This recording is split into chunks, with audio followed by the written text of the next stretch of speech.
محمد وعلى آله وأصحابه أجمعين.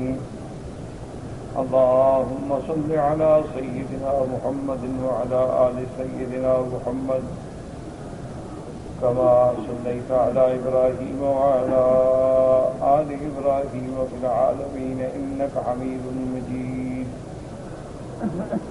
أعوذ بالله من الشيطان الرجيم. بسم الله الرحمن الرحيم.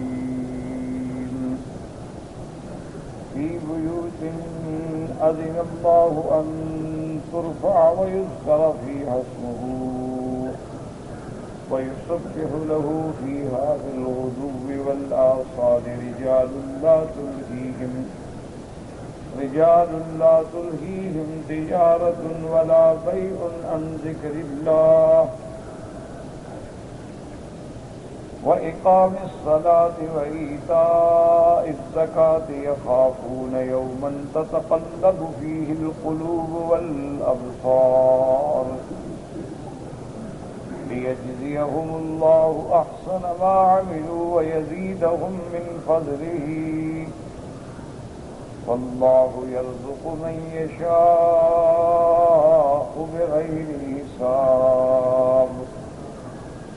قال المؤلف والمفسر رحمه الله تعالى: أدام النفع بعلومه وعلومكم في الدارين آمين. إلى أن قال: وقال ابن أبي حاتم حدثنا أبي قال حدثنا محمد بن عبد الله بن بكير الصنعاني قال حدثنا أبو سعيد مولى بني هاشم قال حدثنا عبد الله بن بجير قال حدثنا أبو عبد ربه قال قال أبو الدرداء رضي الله تعالى عنه: إني كنت ولا هذا الدرج أبايع عليه أرضه كل يوم 300 دينار أشهد الصلاة في كل يوم في المسجد. أما إني لا أقول إن ذلك ليس بحلال ولكني أحب أن أكون من الذين قال الله فيهم: رجال لا تلهيهم تجارة ولا بيع عن ذكر الله. اب مفسر رحمۃ اللہ علیہ فرماتے ہیں کہ ابن ابی حاتم رحمۃ اللہ علیہ نے اس سند سے روایت کی ہے کہ حضرت ابو الدرداء رضی اللہ تعالی عنہ فرماتے ہیں. حضرت ابو الدرداء رضی اللہ عنہ صحابی ہیں میرے آقا رحمت دو عالم صلی اللہ علیہ وسلم کے. فرماتے ہیں کہ انی کنت علی ھذا الدرج، میں ان سیڑھیوں پہ کھڑا ہو کر بے شرا کرتا ہوں تو تقریباً اربح کل یوم 300 دینار، 300 دینار تقریباً روزانہ میں اس سے نفع حاصل کرتا ہوں. اشہد الصلاۃ فی کل یوم فی المسجد، اور ہر نماز جو ہے میں مسجد میں حاضر ہوتا ہوں، کیونکہ سیڑھیوں پہ تو کام کر رہے ہیں، نماز میں فوراً مسجد میں پہنچ گئے. اما انی لا اقول ان ذلک لیس بحلال، فرمایا میں یہ نہیں کہتا کہ یہ چیز حلال نہیں، کیونکہ تجارت کرنے کا تو حکم ہے اور رزق حلال کمانے کا حکم ہے. اسی لیے جہاں اللہ پاک نے خصوصی طور پر نماز جمعہ کے لیے حکم دیا ہے کہ اذا نودی للصلاۃ من یوم الجمعۃ فاسعوا الی ذکر اللہ وذروا البیع، کہ جب اللہ کی ندا آ جائے، پکارا جائے تو اب بیع چھوڑو اور جلدی اللہ کے دروازے پہ آ جاؤ. اسی آیات میں بعد میں فرماتے ہیں فَإِذَا قُضِيَتِ الصَّلَاةُ فَانتَشِرُوا فِي الْأَرْضِ وَابْتَغُوا مِنْ فَضْلِ اللَّهِ، کہ جب نماز سے فارغ ہو جاؤ تو پھر اللہ کا رزق حاصل کرو، جاؤ کام کرو، تجارت کرو. اسی لیے بعض صحابہ کرام جمعہ کے دن بطور خاص جمعہ سے فارغ ہونے کے بعد کوئی نہ کوئی چھوٹی موٹی تجارت کرتے، کوئی چیز بیچ لی، کوئی خرید لی. فرماتے اللہ کا حکم ہے تو ضروری نفع ہوگا. اس لیے مقصد یہ ہے کہ مسجد کے اندر تو کاروبار تجارت کرنا حرام ہے، اس لیے کہ رحمت دو عالم نے فرما دیا کہ کوئی بے شرع کی بات بھی کر رہا ہو تو آپ فوراً اس کو کہیں کہ لا ربح اللہ کی تجارت، اللہ تمہیں اس میں نفع نہ دے، کامیاب نہ کریں۔ لیکن مسجد سے باہر بے شرع جو ہے وہ تو حرام نہیں، اسی لیے حضرت ابو الدرداء رضی اللہ تعالیٰ عنہ فرماتے ہیں کہ میں یہ نہیں کہتا کہ یہ حلال نہیں، حلال ہے، لیکن میں چاہتا یہ ہوں کہ اللہ مجھے ان لوگوں میں رکھے کہ جن کے بارے میں خدا نے قرآن میں فرمایا ہے کہ رجال لا تلہیہم تجارت ولا بیع عن ذکر اللہ، میرے بندے ایسے ہیں کہ جن کو تجارت یا بیع شراء اللہ کے ذکر سے غافل نہیں کرتی، نماز قائم کرنے سے غافل نہیں کرتی، وإقام الصلاۃ وإیتاء الزکوٰۃ، اور زکوٰۃ ادا کرنے سے غافل نہیں کہ پیسہ آ گیا زکوٰۃ ہی بھول گئے، پیسہ آ گیا تو نمازوں کی اقامت چھوڑ۔ اسی لیے آپ دیکھیں کہ قرآن پاک میں جہاں جہاں اللہ نے نماز کا حکم دیا ہے وہاں یہ نہیں فرمایا کہ نماز پڑھو، ہر جگہ یہی حکم ہے، اقیم الصلاۃ، اقام الصلاۃ، یقیمون الصلاۃ، اقم الصلاۃ۔ تو اقامت الصلاۃ کا معنی یہ ہوتا ہے کہ نماز کو اس کے اوقات مقررہ میں اس کے شروط و ارکان کے ساتھ ادا کرنا۔ اب ایک آدمی نماز پڑھتا ہے لیکن وقت کا خیال نہیں کرتا تو اقامت الصلاۃ نہیں۔ اسی طرح ایک آدمی نماز پڑھتا ہے لیکن رکوع سجود میں ٹکرے مار رہا ہے تو اقامت الصلاۃ نہیں۔ اسی لیے جب صحابی نے میرے محبوب رحمت دو جہاں صلی اللہ علیہ وسلم کے سامنے نماز پڑھی اور سلام کیا، فرمایا ارجع فصلی، دوبارہ پڑھو نماز، تم نے نماز نہیں پڑھی۔ اس نے دوبارہ پڑھی، پھر آیا، آپ نے فرمایا ارجع فصلی، تم نے کیا سلم ہے، 3 دفعہ لوٹا۔ چوتھے دفعہ حضور نے فرمایا کہ یہ تو نماز نہیں ہے کہ اللہ اکبر ٹکرے مار رہا ہے، آرام سے رکوع کرو حتی تطمئن راکعا، کہ ہر ہڈی اپنی جگہ پہ آ جائے اور سکون سے اطمینان سے تسبیحات جب ادا کریں تو آپ کو پتہ ہو میں کیا کہہ رہا ہوں، سبحان ربی العظیم۔ اسی طرح سجود میں فرمایا حتی تطمئن ساجدا، کہ اطمینان سے ہر جگہ ہر ہڈی اپنے مقام پہ آئے اور بڑے سکون سے کم از کم 3 دفعہ ورنہ 7 دفعہ 11 دفعہ سبحان ربی الاعلی۔ اور جس رکن میں ہے اس رکن کی طرف توجہ ہو، دوسری طرف خیال نہ ہو، اور پھر جو زبان سے نکل رہا ہے اس کو سمجھ بھی رہے ہو کہ میں کیا کہہ رہا ہوں۔ تو اس لیے حضور صلی اللہ علیہ وسلم نے فرمایا کہ اللہ نے ہر جگہ حکم دیا اقامت الصلاۃ۔ اچھا ایک آدمی ہے وہ عصر کی نماز تو پڑھتا ہے لیکن کام میں مشغول بیٹھا رہا، جب دیکھا کہ سورج ڈوبنے کے قریب آ گیا، تھوڑا وقت رہ گیا، جلدی جلدی اٹھ کے فوراً 4 رکعت پڑھ لی۔ حضور نے فرمایا یہ تو منافق کی نماز ہے کہ انتظار کرتے رہتے ہیں اور جب سورج پیلا ہونا شروع ہوتا ہے تو نماز پڑھتے ہیں۔ اسی طرح بیٹھے رہے، دیکھا کہ اب نماز کا وقت گزر رہا ہے تو فوراً اللہ اکبر کر لیا، یہ نماز نہیں۔ نماز کا معنی یہ ہے کہ اس کے اوقات میں ادا کریں، اور نماز کا معنی یہ ہے کہ اس کے شروط و ارکان و قواعد کا پورا پورا خیال کریں، اور نماز کا معنی یہ ہے کہ جو حرف پڑھ رہا ہے اس کے بارے میں اس کو پتہ ہو میری زبان سے کیا نکلا، میں نے اللہ اکبر کہا ہے تو پتہ ہو کہ تکبیر کیا ہے، سبحانک اللہم وبحمدک وتبارک اسمک وتعالی جدک ولا الہ غیرک، ایک ایک حرف کا پتہ، پھر صحیح معنوں میں جا کے نماز ہوتی ہے۔ تو اس لیے فرمایا کہ میں چاہتا یہ ہوں کہ اللہ مجھے ان بندوں میں رکھے جن کو تجارت یا بیع شراء جو ہے وہ اللہ کے ذکر سے غافل نہ کر دے۔ وقال عمرو بن دینار الاعور كنت مع صالح بن عبد الله ونحن نريد المسجد فمررنا بسوق المدينة وقد قاموا إلى الصلاة وخمروا متاعهم فنظر سالم إلى أمتعتهم ليس معها أحد فتلا سالم هذه الآية رجال لا تلهيهم تجارة ولا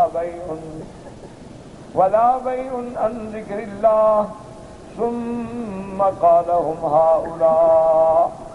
عمرو ابن دینار الاول فرماتی ہیں کہ میں سالم ابن عبید اللہ کے ساتھ آیا اور ہم مسجد رسول عربی صلی اللہ علیہ وسلم کی طرف مدینہ منورہ میں تھے، جا رہے تھے، تو ہم مدینے کی بازار سے گزرے تو فرماتے ہیں کہ ہم نے دیکھا کہ لوگ جو ہیں نماز کے لیے چلے گئے ہیں، وَخَمَّرُوا مَتَاعَهُمْ، اور اپنے سامان پہ کپڑا ڈال دیا، اپنے سامان پہ کپڑا ڈال کے اور چھوڑ کے اللہ کے گھر مسجدوں میں نماز کے لیے چلے گئے۔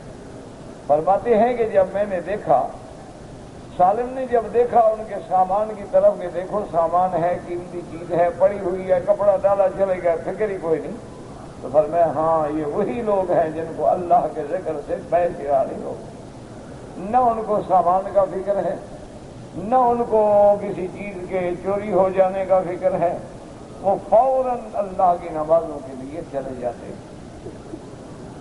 وَقَضَى قَالَ سعید بن ابی الحسن والضحاک لا تلہیہم التجارۃ والبیع ان یأتوا الصلاۃ فی وقتها۔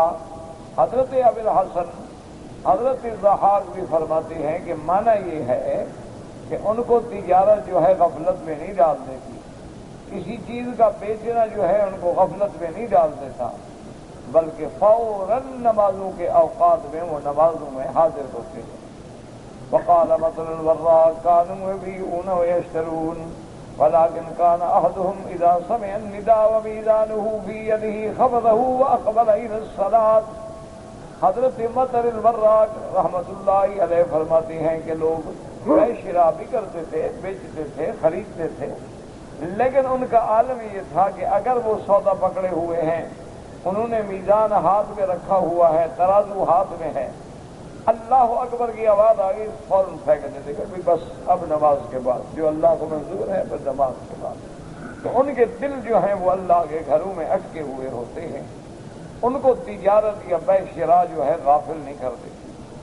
وقال علی بن ابی طلحہ عن ابن عباس لا تلہیہم تجارت ولا بیع عن ذکر اللہ۔ وہ کہتے ہیں ذکر اللہ سے مراد جو ہے، حضرت ابن عباس فرماتے ہیں الصلاۃ المکتوبہ، کہ اللہ نے جو فرض نمازیں حکم دی ہیں ان کو جماعت کے ساتھ ادا کرے، باقی نفل تو انسان نے گھر میں پڑھنی ہے، وہ بعد میں بھی پڑھ سکتا ہے، اس میں آدمی بے شرا کرے، کاروبار کرے، تجارت کرے، گھر جا کے اپنی نفلیں پڑھے، لیکن فرائض اور صلوات مکتوبہ کا یہ حکم ہے کہ پھر ہر چیز چھوڑے۔ وقد قال مقاتل بن حیان والربیع بن انس وقال السدی عن الصلاۃ فی جماعت، تاکہ وہ 5 نمازیں جو فرض ہیں وہ جماعت کے ساتھ مسجد میں ادا کرتے ہیں۔ وقال مقاتل بن حیان لا ينهيهم ذلك عن حضور الصلاۃ وان يقيموها كما امرهم الله وان يحافظوا على مواقيتها وما استحفظهم الله فيها۔ مقاتل بن حیان فرماتے ہیں کہ ان کو تجارت جو ہے وہ نمازوں سے نہیں روکتی، اور نمازوں کو بھی اسی طرح ادا کرتے ہیں جیسے اللہ نے حکم دیا ہے، وہ ٹکریں نہیں مارتے، وہ نمازوں کا صرف نام نہیں گنواتے۔ اکثر میرے بھائیوں کو، دوستوں کو خیال ہوتا ہے جی ہم نماز کیسے پڑھیں، تو بڑے آرام سے میرا بھائی، جب 5 نمازیں تم امام کے پیچھے پڑھتے ہو تو دیکھتے نہیں ہو کہ وہ کیسے رکوع کرتے ہیں، کیسے سجود کرتے ہیں، کیسے 2 سجدوں کے درمیان میں بیٹھتے ہیں، کیسے رکوع کے بعد سیدھے کھڑے ہو کے سمع اللہ لمن حمدہ ربنا لک الحمد حمدا کثیرا طیبا مبارکا کما یحب ربنا ویرضی۔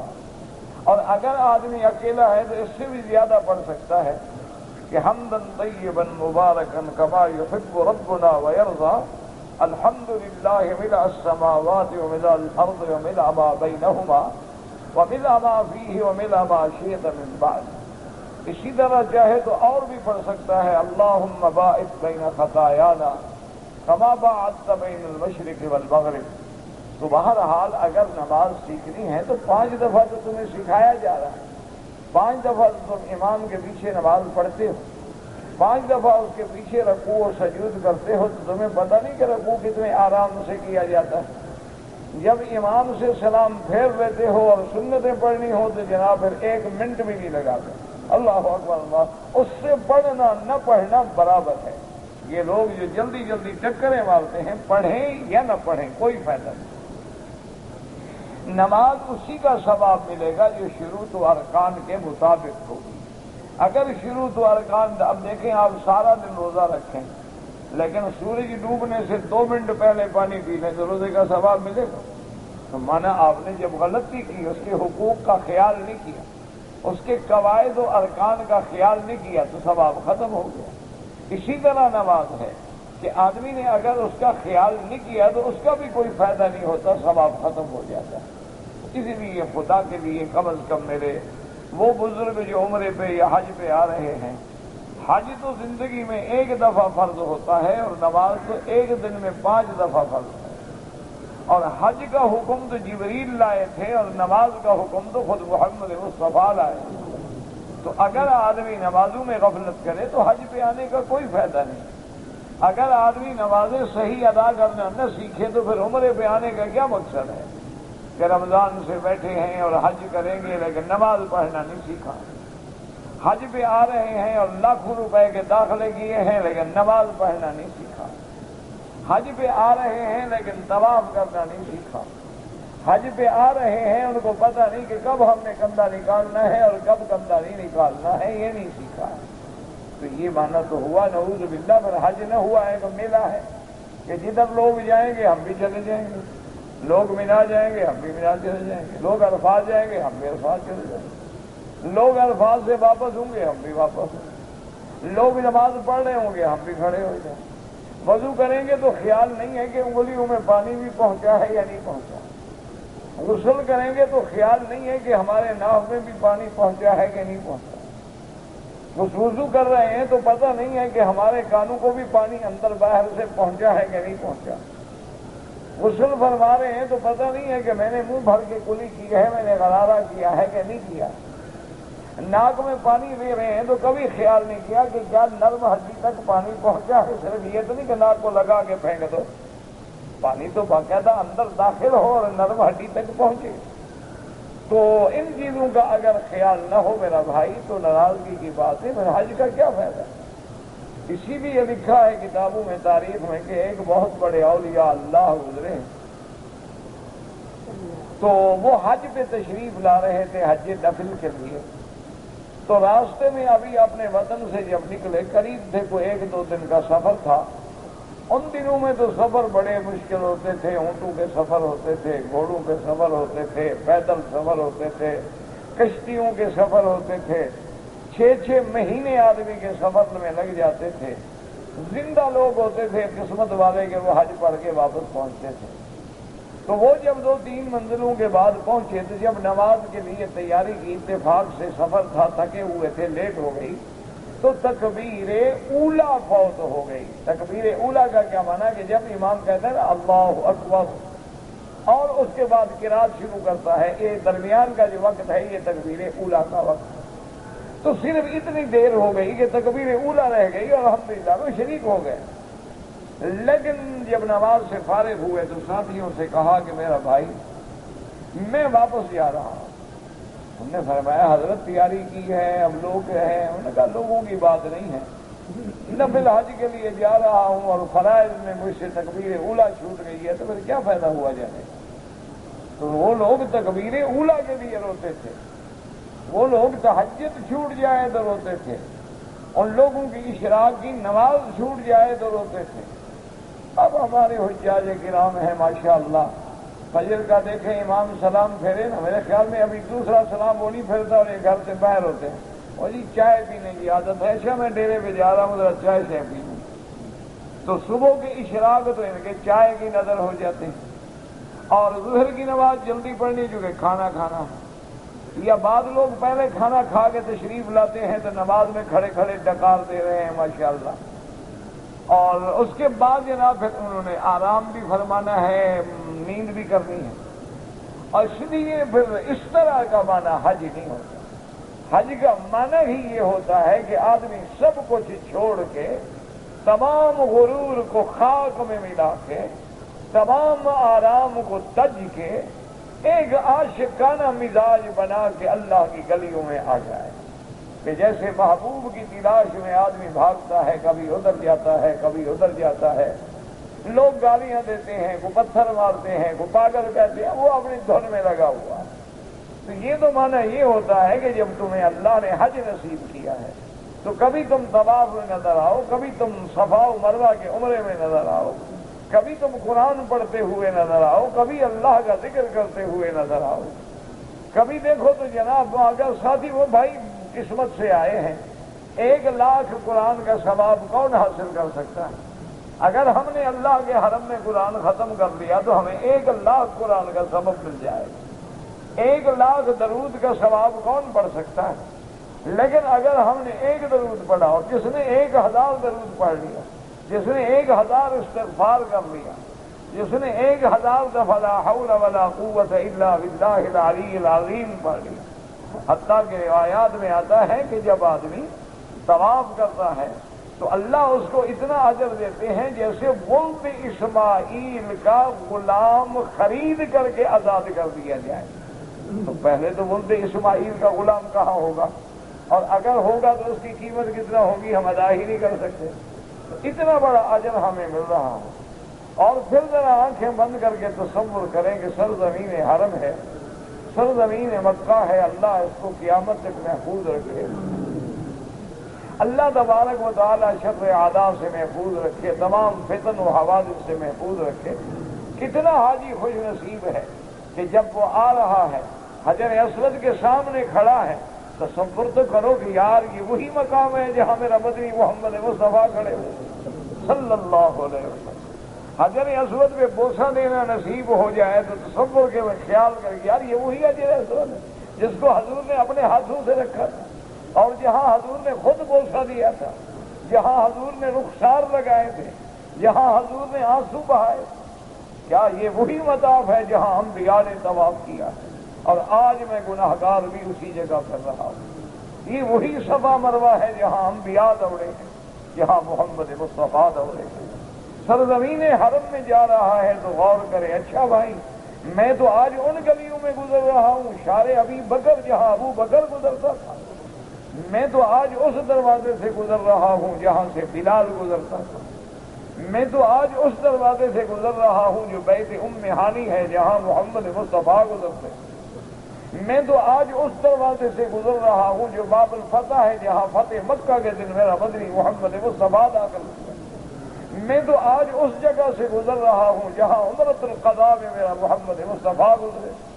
تو جب عاشق کو یہ پتہ ہو وہ تو جناب زمین کو بھی دیکھ دیکھ کے چلتا ہے، وہ تو ان پہاڑوں کے لیے بھی جھوم جاتا ہے، وہ تو ان فضاؤں کے لیے بھی جھوم جاتا ہے، اور ہم نماز میں بھی غافل ہیں، تلاوت قرآن میں بھی غافل ہیں، اگر طواف کریں تو بھاگ رہے ہیں، ٹکریں مار رہے ہیں، عورتوں کے ساتھ مل کے طواف کر رہے ہیں، غیر محرم عورتوں کے ہاتھ میں ہاتھ پکڑا ہوا ہے اور طواف کرا رہے ہیں۔ اور یہ کیا کریں، بہن بنی ہوئی ہے ساتھ لائے ہیں تو خیال تو کرنا پڑتا ہے، وہ اگر بہن بنانے سے بن جاتی نا تو پھر تو بیوی کو بھی بہن بنا لے آتی، پھر تو آدمی بہنوں کو بیوی بنا، اس طرح تو نہیں، وہ تو اللہ کے احکام ہیں، جو بیوی ہے وہ بیوی ہوگی، جو بہن ہے وہ بہن ہوگی، جو بیٹی ہے وہ بیٹی ہوگی، جو ماں ہے وہ ماں ہوگی۔ بنانے سے کوئی نہیں بنتا، بنانے سے اور کہنے سے اگر رشتے قائم ہو جاتے تو پھر تو ساری دنیا کا رشتہ قائم ہو سکتا۔ اس لیے ہمیشہ یاد رکھیں کہ اگر تم لوگوں نے فرائض اللہ کا، اگر تم لوگوں نے نماز میں غفلت کی، اگر تم لوگوں نے نماز کو ان کے اوقات میں ادا نہ کیا، اگر تم لوگوں نے نماز کو اس کے شروط و ارکان کے ساتھ ادا نہ کیا، یقین کریں حج کا کوئی فائدہ نہیں ہوتا۔ حج کا فائدہ تو یہی ہے کہ ٹریننگ ہو جائے، تربیت ہو جائے، بندہ تیار ہو جائے، پریکٹیکل طور پہ ہر مرحلے سے گزر جائے کہ اب رمضان کے روزے رکھ کے پاک صاف ہو گیا، اللہ نے فرمایا آ جاؤ اب میرے دروازے، اب تمہارا پہلا امتحان ہو چکا ہے، اب تمہارا امتحان حج میں ہوگا، تاکہ حج کرنے کے بعد تمہارے کردار میں تبدیلی آئے، تمہارے عمل میں تبدیلی آئے، تمہاری نمازوں میں تبدیلی آئے، کہ تمہیں نماز پڑھتے ہوئے دیکھ کے بندہ سمجھے کہ یہ کیا عبادت ہے، یہ کیا مقام ہے، کتنے لوگ ہیں جنہوں نے صرف نمازیں دیکھی اور مسلمان ہو گئے، کتنے لوگ ہیں جنہوں نے عبادت دیکھی اور مسلمان ہو گئے۔ اس لیے صحابہ فرماتے ہیں کہ بھئی تجارت تو وہ بھی کرتے تھے، بیع شراء تو وہ لوگ بھی کرتے تھے جو متقدمین ہیں، صحابہ ہیں، تابعین ہیں، تبع تابعین ہیں، ہم سے پہلے محدثین ہیں، فقہاء ہیں، مجتہدین ہیں، لیکن اذا سمعوا النداء، جب کان میں اذان کی آواز پڑی اس کے بعد چاہے ترازو بھی ہاتھ میں ہے تو پھینک دیا، بس اب نماز۔ وقال علی بن ابی طلحة ابن عباس لا تلهیہم تجارۃ ولا بیع عن ذکر اللہ یقول عن الصلاة المکتوبہ وكذا قال مقاتل بن حیان الربیع بن انس وقال السدی عن الصلاة فی جماعت وقال مقاتل بن حیان لا يلهیہم ذلك عن حضور الصلاة وأن يقيموها كما أمرهم الله وأن يحافظوا على مواقيتها وما استحفظهم الله فيها يخافون يوما تتقلب فيه القلوب والأبصار أي يوم القيامة الذي تتقلب فيه القلوب والأبصار أي من شدة الفزع وعظمة الأحوال كقوله تبارك وتعالى وأنذرهم يوم الآزفة۔ اللہ تبارک و تعالیٰ فرماتے ہیں میرے بندے وہ ہیں جو اس دن سے ڈرتے ہیں۔ کون سا دن؟ قیامت کا دن، جس دن آنکھیں پھٹی رہ جائیں گی اور دل نکل کے حلق میں آ جائیں گے، نہ نکلیں گے، نہ مریں گے، نہ جئیں گے۔ اس لیے قرآن نے دوسری جگہ قیامت کے ہول کا نقشہ کھینچا ہے کہ ان زلزلۃ الساعۃ شیء عظیم۔ آپ نے دیکھا زلزلہ آیا، اللہ ان پہ رحم فرمائے، اللہ تبارک و تعالی جو اس میں فوت ہو گئے ان کے درجات بلند فرمائے، میرا اللہ اور جو بیچارے بچ گئے ان کو صبر جمیل عطا فرما اور ان کو مزید اپنے عذاب زمہریر سے، عذاب سردی کے عذاب سے بچا۔ میرا مولا ان کی جان مال آبرو عزت کی حفاظت فرما۔ یعنی آپ دیکھیں کہ چند سیکنڈ میں دنیا کا نقشہ بدل گیا۔ تو اللہ دکھاتے ہیں کہ جب قیامت آئے گی وہ بھی ایسے ہوگا۔ قیامت اسی کو کہتے ہیں نا، یہ سکرا ہو گئی وہ کبرا ہو جائے، کہ وہ لوگ جو اپنے گھروں میں بیٹھے پورے گھر جھول رہے ہیں، یعنی بچہ ملبے کے نیچے پڑا ہے، چیخ رہا ہے، ماں باپ نکال نہیں سکتے، کیسے نکالیں؟ اوپر پوری چھت گر گئی۔ اس سے بڑا کوئی امتحان ہو سکتا ہے کہ بعض لوگوں کے 20-20 25-25 خاندان کے افراد ختم ہو گئے، یعنی لاشیں نکالنا مشکل ہو گیا، جنازے پڑھنا مشکل ہو گیا، دفن کرنا مشکل ہو گیا۔ اللہ ان لوگوں کو جزا دے جو مدد کر رہے ہیں، چاہے وہ انفرادی مدد کر رہے ہیں، جماعتی مدد کر رہے ہیں، وہ دینی جماعتیں ہیں، وہ سیاسی جماعتیں ہیں، وہ NGOs ہیں، وہ افواج ہیں، اللہ ان کی محنتوں کو قبول فرمائے۔ اللہ تبارک و تعالیٰ ان کی قربانی کو کہہ دینا میرا بھائی بڑا آسان ہے۔ جہاں پہاڑ اپنی جگہ سے ہل جائیں، جہاں سڑکیں پھٹ جائیں، جہاں دروازے روڈیں بند ہو جائیں، جہاں ہیلی کاپٹر اڑ کے اتر نہ سکے، اب مجھے بتائیں نا اب لاش کیسے لے آئیں؟ یہ تو ایک معمولی سا جھٹکا ہے نا، تو جب قیامت کا جھٹکا ہوگا اس کا کیا حال ہوگا؟ اس کا فکر کیا ہے؟ کبھی سوچا نہیں؟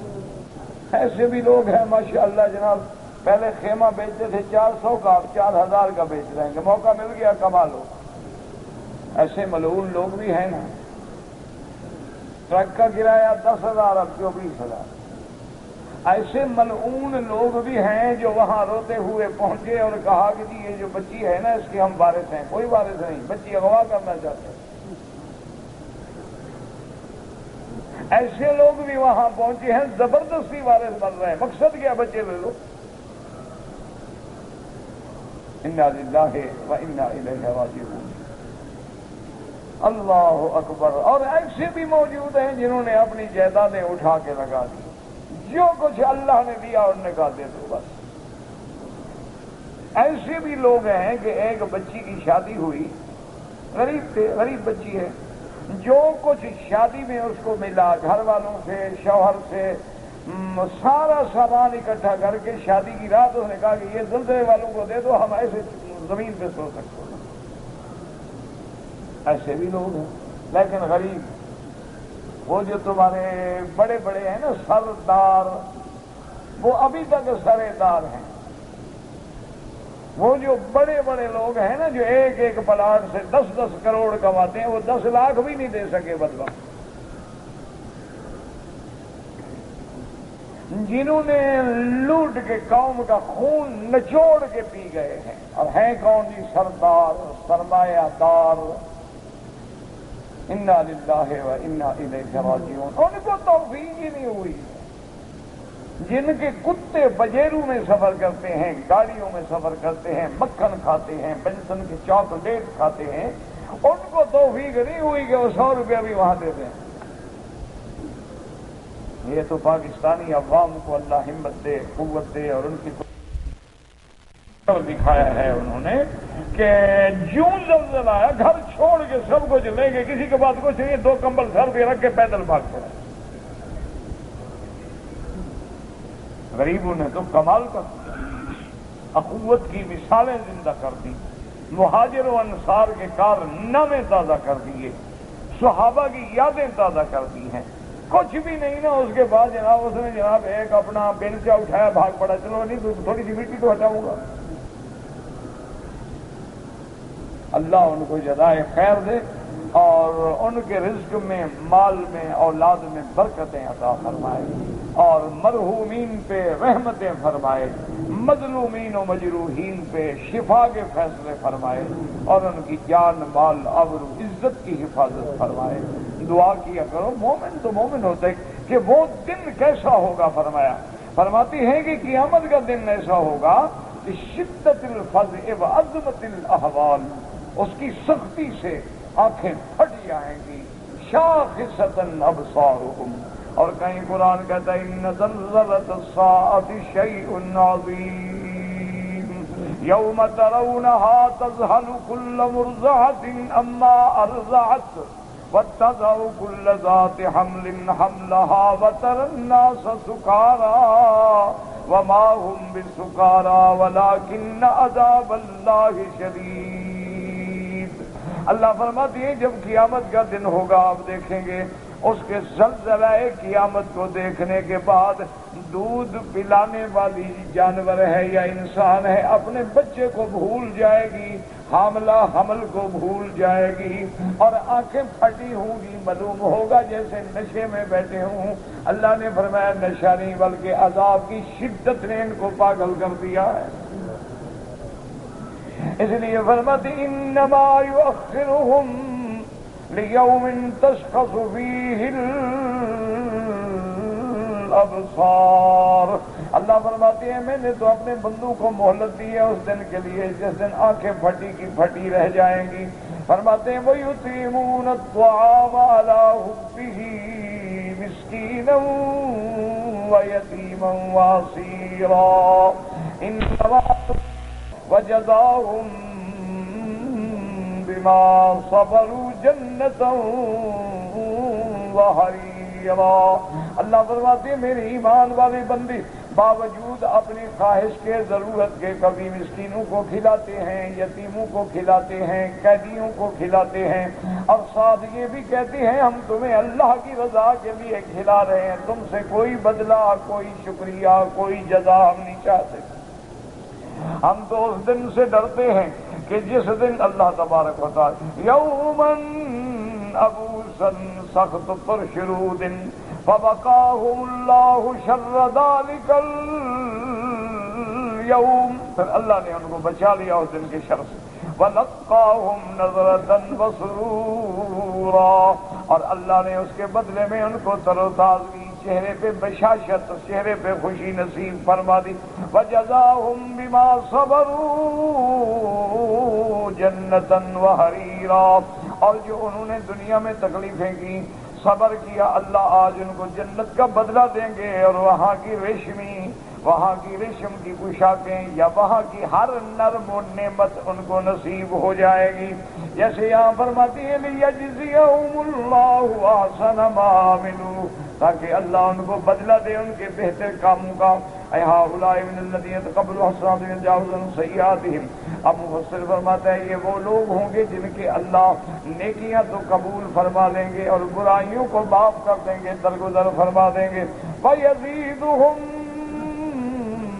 من فضلہ، اور اپنے فضل سے ایتقبل منہم الحسن ویضاعفہ لہم، صرف احسن عمل نہیں بلکہ حسن بھی قبول فرما لیں گے اور اپنی طرف سے پھر ان کو اور زیادہ دیں گے.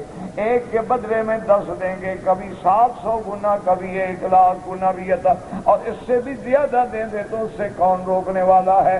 واللہ یضاعف لمن یشاء کما قال تعالی ان اللہ لا یظلم مثقال ذرہ. اللہ ذرے کے برابر بھی ظلم نہیں فرمائیں گے بلکہ اپنے بندوں کو ان کے اعمال کا پورا بلکہ اپنی رحمت سے زیادہ بدلہ دیں گے. من جاء بالحسنۃ فلہ عشر امثالها، اور فرمایا من ذا الذی یقرض اللہ قرضا حسنا. آج جو تم کسی کو دیتے ہو تو گویا اللہ کو قرض دے رہے ہو، اور جس کو قرض دے رہے ہو وہ بہتر لوٹانے والا ہے. وہ کیسے لوٹائیں گے؟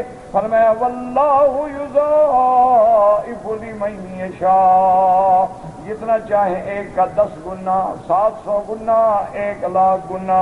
جیسے یہاں فرماتے ہیں واللہ یرزق من یشاء بغیر حساب. وعن ابن مسعود رضی اللہ تعالی عنہ انه جيء بلبن فأخذه على جرصائه واحدا وكلهم لم يشربه لأنه كان صائما، فتناوله ابن مسعود وشربه لأنه كان مفطرا. ثم تلا قوله تعالى يخافون يوما تتقلب فيه القلوب والابصار. حضرت ابن مسعود رضی اللہ تعالیٰ عنہ کی خدمت میں لبن، بعض علماء فرماتے ہیں دودھ، اور جیسے آج کل تو لبن لسی کو کہہ دیتے ہیں نا، ورنہ لبن کا اطلاق دودھ پہ ہوتا ہے. آیا تو حضور نے اپنے ساتھ جو بیٹھے تھے حضرت عبداللہ مسعود نے ایک کو پیش کیا. اچھا بھائی تم پی لو. نے کہا مجھے روزہ ہے. تم پی لو روزہ ہے. تم پی لو روزہ ہے. صرف عبداللہ مسعود کو خود روزہ نہیں تھا، باقی سارے نفلی روزوں کے ساتھ تھے. تو اس کے بعد آپ نے پڑھا یہ وہ لوگ ہیں جو اللہ کے اس دن سے ڈر رہے ہیں، بھوکے مر رہے ہیں دنیا میں. یخافون یوما تتقلب فیہ القلوب والابصار. رواه النسائی بن یاد بن عامر ابراہیم القمری وقال ایضا الذهبی قال حدثنا سعید بن سعید قال حدثنا علی بن سلمة الرحمن بن ساکن شعر بن حوشب بن اسماء بنت یزید بن السکن قالت قال رسول اللہ صلی اللہ علیہ وسلم اذا جمع اللہ الاولین والآخرین یوم القیامہ جاء منادٍ فنادى بصوت يسمع الخلائق أيعلم أهل الجمع من أولى بالكرم ليكرم الذين لا تلهيهم تجارة ولا بيع عن ذكر الله ويقومون وهم قليل ثم يحاسب سائر الخلائق. اس حدیث پاک میں بی بی اسماء بنت یزید بن سکن روایت فرماتی ہیں حضور پاک نے فرمایا کہ جب اللہ قیامت والے دن اولین آخرین سب کو جمع فرما دیں گے، جاء مناد فنادا، آئے گا ندا کرنے والا، وہ آواز دے گا بصوت، ایسی آواز جس کو ساری مخلوق سنے گی. سیعلم، تاکہ وہ اس دن میدان والے جان لے کہ کون آج سب سے زیادہ اللہ کی نوازشات کا مستحق ہے. اللہ حکم دیں گے وہ لوگ کھڑے ہوں جن کو تجارت اور بے نے میرے ذکر سے نہیں روکا ہے. کھڑے ہوں گے لیکن تھوڑے ہوں گے، پھر اس کے بعد ساری مخلوق کا حساب ہوگا. اور طبرانی من حدیث بقیۃ بن اسماعیل بن عبداللہ الکندی عن الاعمش عن ابی وائل عن ابن مسعود رضی اللہ تعالی عنہ عن النبی صلی اللہ علیہ وسلم فی قوله لیوفیہم اجورہم ویزید ويزيدهم من فضله قال أجورهم يدخلهم الجنة ويزيد من فضله الشفاعة من وجبت له الشفاعة لمن صنع لهم المعروف في الدنيا. فرماتے ہیں اجر اللہ دیں گے اور زیادہ بھی دیں گے. اجر کا معنی ان کو جنت مل جائے گی اور زیادہ معنی ان کو وجبت له الشفاعة، شفاعت کی اجازت مل جائے گی کہ جس نے کوئی بھلائی کی تھی آج تم بھی ان کے ساتھ بھلائی کرو. اللہم ادخلنا الجنۃ بغیر حساب یا ارحم الراحمین. میرا بھائی، زندہ آدمی کے لیے عمرہ کرنے کا فقہا نے فرمایا اگر وہ وصیت کرے یعنی کہے کہ میرے لیے کرو، ورنہ آپ اپنے لیے عمرہ کریں اور اس کے لیے دعا کریں. اللہ تبارک و تعالی کریم ہیں، ثواب عطا فرمائیں گے. ہاں جو لوگ فوت ہو گئے اب وہ تو نہیں کہہ سکتے نا، ان کے لیے آپ عمرہ کریں، کر کے دعا مانگیں، اللہ ان کو ثواب دے دیں گے. بہرحال آپ کے بیٹے کا آپ فکر نہ کریں، جو اللہ نے لکھا ہے سب خیر ہوگا.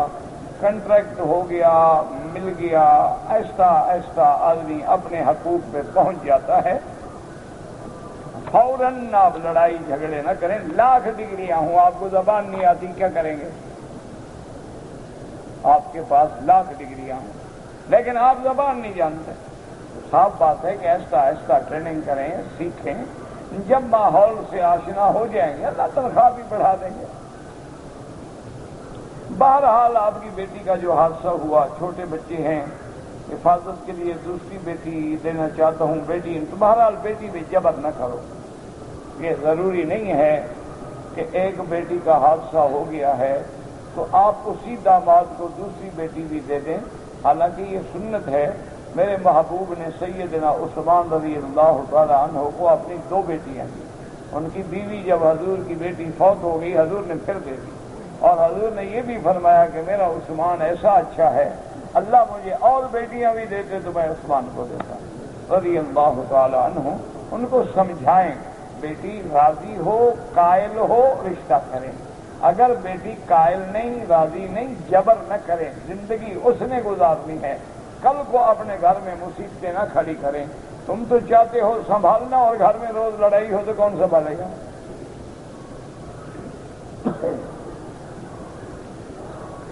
حال امام ابو حنیفہ رحمۃ اللہ علیہ کے نزدیک حج کے مہینوں میں پہلے بندہ اپنے لیے عمرہ کرے، پھر کوئی عمرہ نہ کرے، اس کے بعد صرف حج کرے تو یہ حج تمتع ہوگا. لیکن فتویٰ اس پہ ہے، صاحبین کا قول بھی ہے کہ اگر اس دوران میں اس کو اور عمرے کرنے کا موقع ملتا ہے تو کر. کیونکہ جیسے آج کل حالات ہیں، ابھی جو ہمارے حاجی آئے ہیں وہ عمرہ کر لیا ہے لیکن 1-2 دن میں ان کو مدینہ شریف بھیج دیں گے. اب مدینہ منورہ سے جب آئیں گے لازمی بات ہے کہ وہ عمرے کا احرام باندھ کے آئیں گے، لہذا عمرے 2 ہو جائیں گے. کیوں؟ اگر عمرے کا احرام باندھ کے نہ آئے پھر بھی تو دم پڑے گی کہ مدینہ منورہ میقات ہے. اسی لیے علماء کا فتویٰ یہ ہے کہ اگر اس دوران میں آدمی 1-2-3 اور عمرے کرنا بھی چاہتا ہے تو کوئی حرج نہیں. انشاءاللہ اس کا تمتع خراب نہیں ہوگا، حج تمتع ہی ہوگا.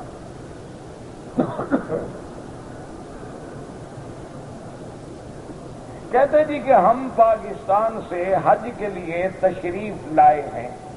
بہرحال اپنے آپ کو نہیں لکھا جاتا تشریف لائے ہیں. بہرحال اچھا ہوا کہ آپ تشریف لائے. اب نماز کا کیا حکم ہے؟ نماز کا جناب یہ حکم ہے کہ اگر آپ کی نیت مکے میں 15 دن قیام کرنے کی ہے تو آپ پوری نماز پڑھیں. اچھا ابھی آپ آئے، آپ کو پتا ہے 2 دن کے بعد ہم نے مدینہ شریف جانا ہے تو آپ مسافر ہیں.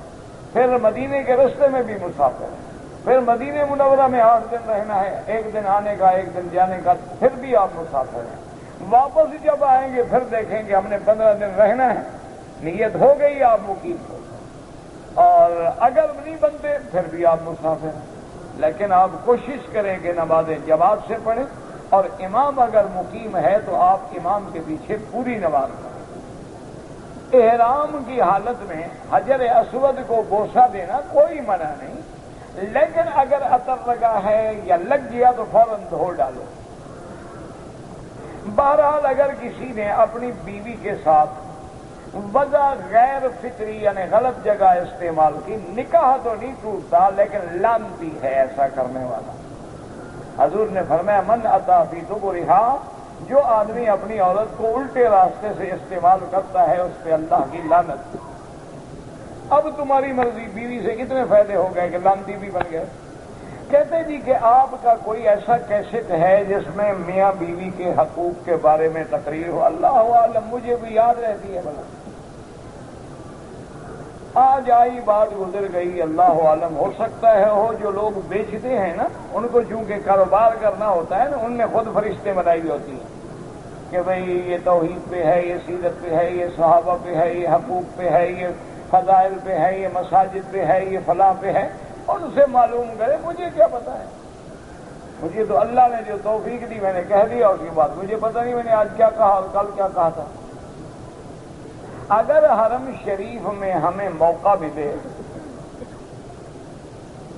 اور 4-5 طواف ہم اکٹھے کر لیں، لیکن مسئلہ سمجھو پہلے اچھی طرح، افضل یہ ہے کہ ہر طواف کے بعد 2 رکعت پڑھ کے پھر دوسرا طواف شروع کریں، سمجھ آ گئی، تاکہ مغالطہ بھی نہ ہو۔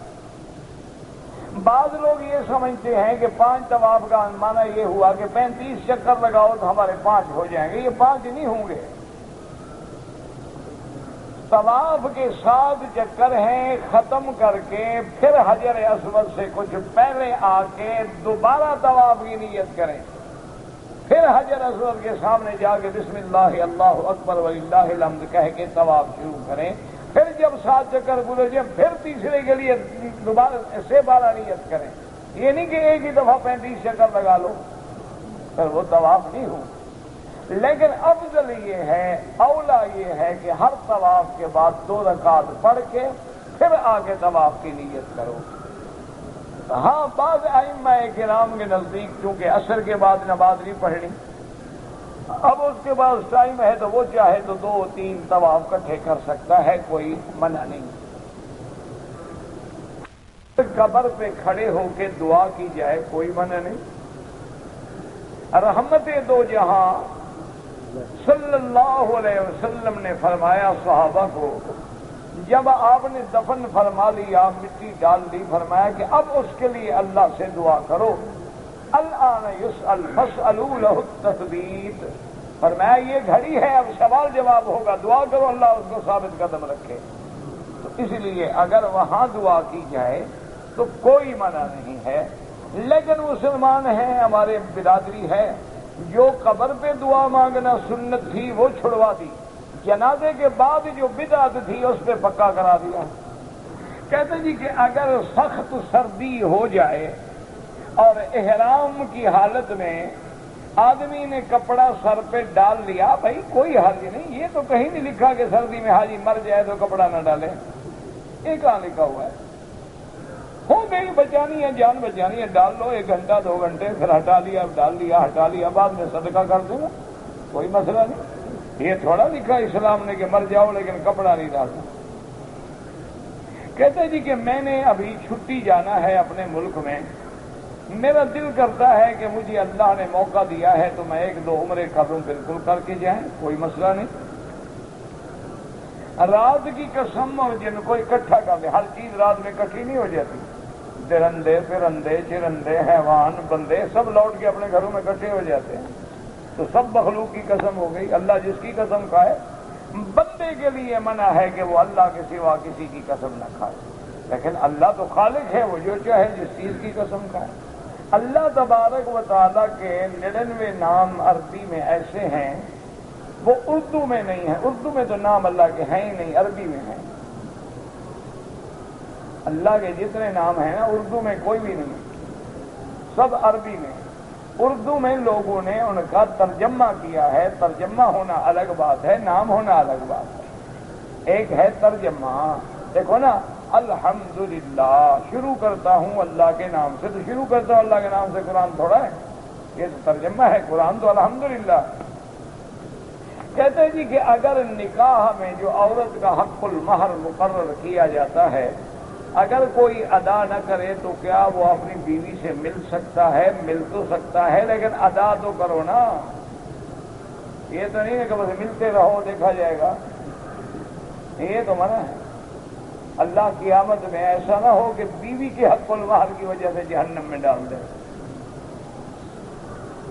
ادا کرو، 1 مہینہ 2 مہینے 4 مہینے 6 مہینے نیدیاں دو، آفاقی یا غیر آفاقی۔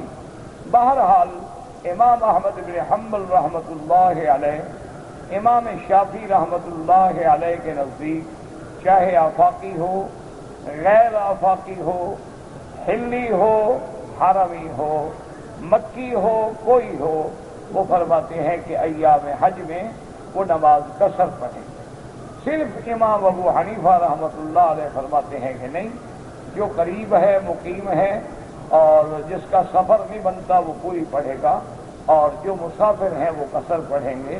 یہ علمی بحثیں ہیں، آپ ان جھگڑوں میں نہ پڑیں۔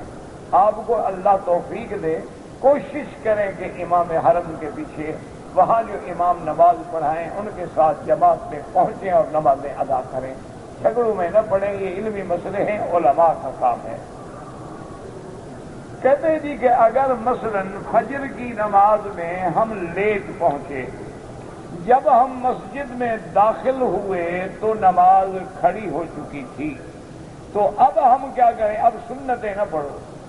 اذا اقیمت الصلاۃ فلا صلاۃ الا المکتوبہ، کہ جب نماز کھڑی ہو جائے اب وہی نماز پڑھو جو کھڑی ہے، سنتیں نہ پڑھیں، نماز میں مل جائیں، فرض ادا کریں، سلام پھیرنے کے بعد 2 رکعت کھڑے ہو کے سنت پڑھ لو، یا چاہو تو سورج نکلنے کے بعد پڑھ لو۔ بہرحال آپ طائف میں رہتے ہیں اور حج کرنا چاہتے ہیں تو حج کا احرام آپ طائف سے ہی باندھیں گے، یعنی وہ جو میقات ہے وہاں سے باندھیں گے۔ باقی جو حج کرنا چاہیں، چونکہ آپ آفاقی ہیں، آپ میقات کے اس طرف رہتے ہیں، آپ حج افراد کا احرام باندھیں مرضی، تمتع کا باندھیں مرضی، قران کا باندھیں مرضی، آپ تو جو حج کرنا چاہیں کر سکتے ہیں۔ کہتے جی کہ جنازے کی نماز میں جب ہم تکبیر کہتے ہیں اس کے بعد ہر تکبیر میں ہاتھ اٹھانا چاہیے۔ احناف کے نزدیک تو نہیں اٹھانا چاہیے، حنابلہ کے نزدیک ہر تکبیر میں ہاتھ اٹھانا چاہیے۔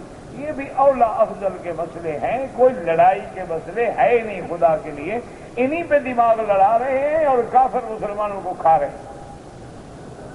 کوئی اٹھاتا ہے الحمدللہ، نہیں اٹھاتا الحمدللہ، کیا جھگڑا ہے؟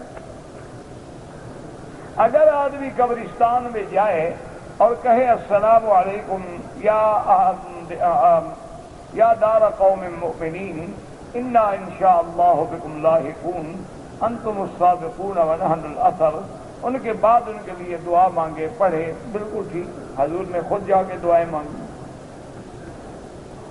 کہتے جی کہ میں نے اپنی والدہ مرحومہ کے نام سے حج کرنا ہے، لیکن ہمیں نظر نہیں آ رہا کہ حج تک ہمیں تنخواہ مل جائے، شاید اس وقت تک نہ ملے۔ میرا بھائی، مکے میں رہنے والوں کا کون سا حج مہنگا ہے؟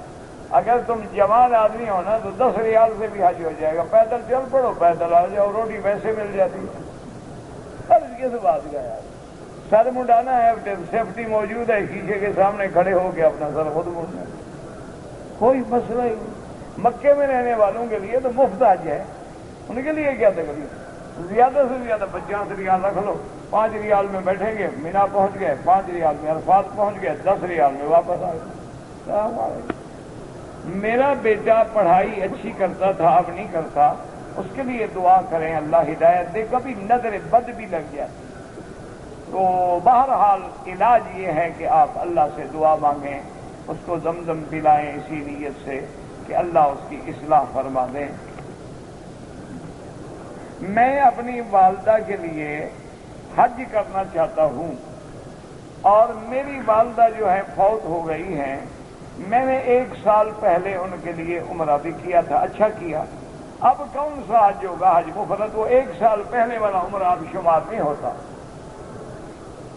بہرحال سونے چاندی میں تو اس کی قیمت لگا کے 2.5% زکوٰۃ نکالیں، 40 بکری پہ 1 بکری، باقی بیل گائے یہ سب کتابوں میں نصاب لکھا ہوا ہے۔ اب یہ اس وقت نصاب کی تفصیل بتانے کا وقت نہیں ہوتا ہے۔ بہرحال اگر ایک عورت 5 تاریخ کو پاکستان سے پکا پہنچی، اس کو ایام حیض تھے، تو اس کا میرا بھائی حل یہ ہے کہ وہ اپنی بلڈنگ میں بیٹھی رہے، جس دن اس کے حیض کے دن عادت کے مطابق پورے ہو جائیں، مثلاً اس کی عادت ہے 6 دن، عادت ہے 7 دن، عادت ہے 5 دن، وہ پورے کرے، تسلی ہو جائے کہ خون بند ہو گیا، اچھی طرح غسل کرے، پاک صاف ہو کے اپنا عمرہ پورا کرے، اس کے عمرے میں کوئی حرج نہیں۔ رمضان میں والدین جو ہیں والدہ کے لیے عمرہ کیا، طواف کیا، ٹھیک ہے، تو اچھا کیا، بس ہو گیا۔ بہرحال مکے میں رہتا ہوں، میں نے شوال میں عمرہ بھی کیا ہے، اب حج کے لیے 8 تاریخ کو آپ احرام باندھیں گے، احرام باندھ کے آپ مینا آ جائیں گے، اگر موقع ملے طواف بھی کر لیں، مجبوری ہے سیدھے چلے جائیں تو چلے جائیں۔ کہتے جی کہ پاکستان سے چند لوگوں نے ہمیں پیسے دیے تھے کہ حرم کے کبوتروں کو دانہ ڈالیں، بالکل ڈالیں، لیکن کوشش کریں ایسی جگہ جہاں پاؤں میں نہ پڑے، یعنی دانے ایسی جگہ ڈالے جائیں کہ پاؤں میں اللہ کے رزق کی بے حرمتی نہ ہو۔ حالت احرام میں عورت اپنا چہرہ کھلا رکھے، لیکن غیر مرد سامنے ہوں تو کپڑا لٹکا دے۔ ایک بوڑھی عورت ہے، اس نے مجھے بیٹا بنایا ہوا ہے، تو کیا میں اس کے ساتھ حج میں جا سکتے ہیں اگر وہ بوڑھی ہے واقعتاً؟ میری ایک بہن جو ہے بیمار ہیں، 2 بہنیں ہیں، ان کی اولاد نہیں ہے، اللہ سب کی بیماریاں دور فرما اور ہر لا ولد کو اولاد صالح عطا فرما۔ بہرحال جو کہتے ہیں کہ ڈبکی لگانے سے غسل ہو جائے گا، انہوں نے تو پڑھا ہوگا مسئلہ، ہم نے تو یہی پڑھا ہے کہ غسل جنابت سے پہلے وضو کریں، وضو کرنے کے بعد پھر سارے بدن پہ پانی بہائیں۔ یہ بعض لوگ ہمارے ہیں نا، وہ بیچارے 2-4 کتابیں پڑھ کے نئے نئے مسئلے پیدا کرتے ہیں، بندہ مشہور جلدی ہوتا ہے نا، پرانے مسئلے سے آدمی مشہور نہیں ہوتا۔ بہرحال طواف کی 2 رکعات جو ہیں وہ احناف کے نزدیک واجب ہیں، باقی ائمہ کے نزدیک سنت ہے۔ جنہوں نے شوال میں عمرہ کیا ہے ان کا حج تمتع ہوگا۔ وسوسے مجھے بہت آتے ہیں، آخری 2 صورتیں قل اعوذ بالفلق قل اعوذ بالناس پڑھیں۔ میاں بیوی حج کریں تو 1 بکری میں 2 بکریاں، کھانے کے لیے 2 روٹیاں، اللہ کے لیے ربنا تقبل منا انك انت السميع العليم وتب علينا انك انت التواب الرحيم وصلى الله تعالى على خير خلقه سيدنا محمد۔